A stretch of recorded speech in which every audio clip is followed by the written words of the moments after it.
Recently, I met with a couple who was actually a client, and we were reviewing their Charles Schwab platform.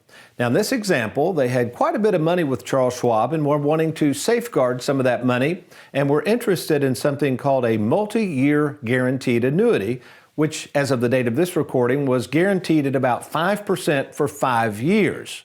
So basically they said, well, let's move $100,000 over to the annuity, which we moved it over. Everything was fine. And they kind of laughed and said, well, I bet you're going to make a bunch of money on this transaction.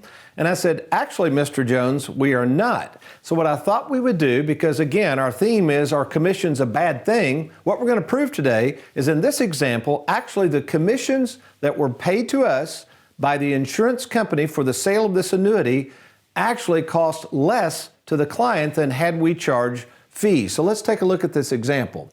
Now, in each example, one would be the one-time commission we charged on the annuity, $100,000 if they left it with TWF, that's Tony Walker Financial, at 0.8%. That's what we were charging on this $100,000. Or if they decided to move it to the other guys. That would be another money manager, let's say, that would charge 1.5% fees on this every year, this $100,000.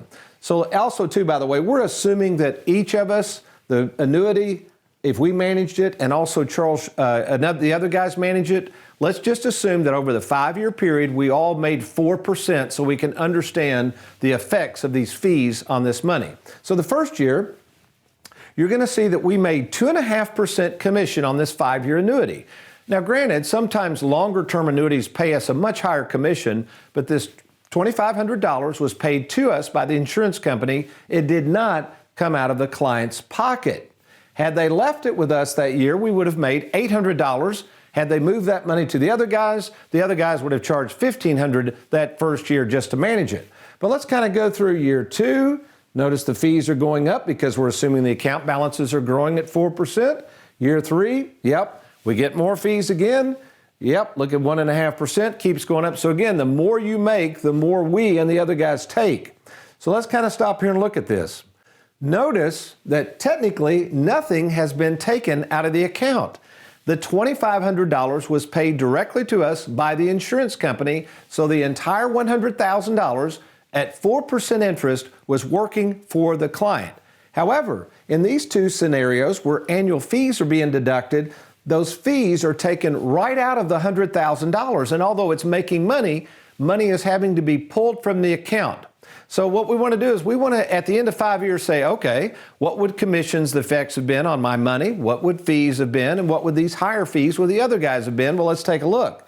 Notice at the end of the 5th year, we would have $121,000 in the annuity. If we had left it with us and charged 0.8%, had a little less, $116,000. And then look at the other guys right there, $112,000. So in summary, by just keeping commissions charged and no fees, if you compare us to the other guys, that's over $9,000. And it also technically cost us several $1,000s that we could have made. So are commissions necessarily a bad thing? Well, in this example, absolutely not. Thanks for watching. We hope you enjoyed that video. If you'd like, check out these other clips, and be sure to hit that like button and that subscribe button for more videos.